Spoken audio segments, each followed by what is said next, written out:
Hey YouTube, it's drustew. Hey, thanks for following along. For all those of you that are either beginners in the roping business or just trying to get some refreshers from the bottom up, once again, we are just going through all of the steps so that we can get from coiling our rope, choosing our rope, to roping these horns or roping a barrel or a bucket or anything you want to rope at the house. So today we're going to actually we've gone through our coiling, our building our loop. We've gone through the basics of refining our coils, our coil size, our tail, our Honda. We learned about the tip of our rope and a bunch of that stuff.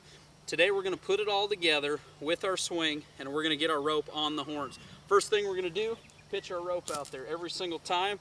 Going to have that little bit of tail hanging down there, 12 to 14 inch coils. Remember, we got to kind of flip that rope over. We're going to bring them up. Get that Honda, our left hand in front of it. We go right here.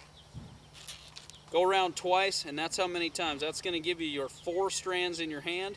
That is 3 coils. Little tail hanging down. Remember now, we want our spoke. Here's a point we got to remember.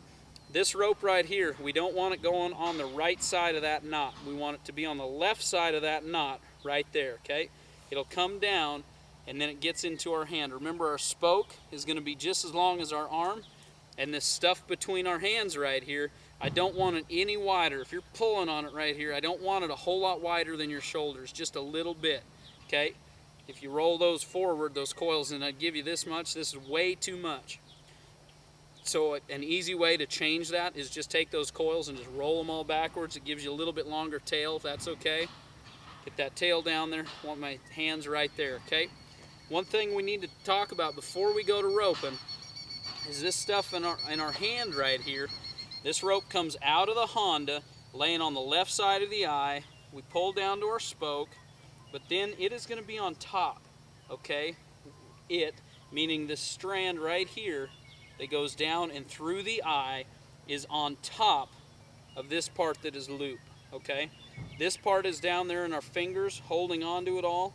This part is going to be on top, and that is going to allow that when we just kind of lighten up our grip, it'll teach us, or it'll allow that strand to feed like that, and we'll get into feeding, of course, way down the line in this video. So now we're going to get into our swing. We've got our coils, we've got our hand here, we roll our hand over, then we're going to go inside of our loop, then we're going to go outside of it, then we're going to roll it over, be inside of it, and we're going to go ahead and speed it up. We're swinging, it's coming down, see? That rope's coming down, that Honda's coming down, and we're rolling it over. It is not like this.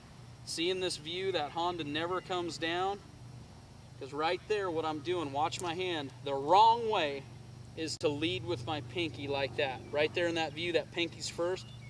Remember, our rope does exactly what our hand does. Over, back. Leading with our thumb and our index finger, which represents, our thumb is our Honda, our tip of our fingers is the tip of the rope, our pinky in the back of our hand is this part of our rope. It does the exact same thing. Okay, over, rolling it over, rolling it over, rolling it over, rolling it over. Now we're going to catch. This is a drill that I do with guys that have been roping for years. I still do this myself. We're going to start our swing. We're going to get our swing going here, and we're going to do a basic catch. You can do this on a 50-gallon drum if you've got a 50-gallon barrel laying around, or a bucket, or anything. You want to come up, you're swinging, and you just want to walk up and put the bottom strand. The bottom strand is going to go underneath that right horn, and the top of your hand is going to go over the top of the left. Don't let go, don't throw your rope. We're swinging underneath the right, over the left. That is our catch. That is a basic team roping catch. I'm going to show it to you one more time. We're swinging our rope over, over, over, over. Lay it on there, just like that. It's coming down right there. It's coming down. It's rolling around. It makes your arm really tired to do this the right way. And doing it slow like this is wearing my arm out. My rope every day. Down, down, across, lay it on there, pull your slack, and you, my friend, are a team roper.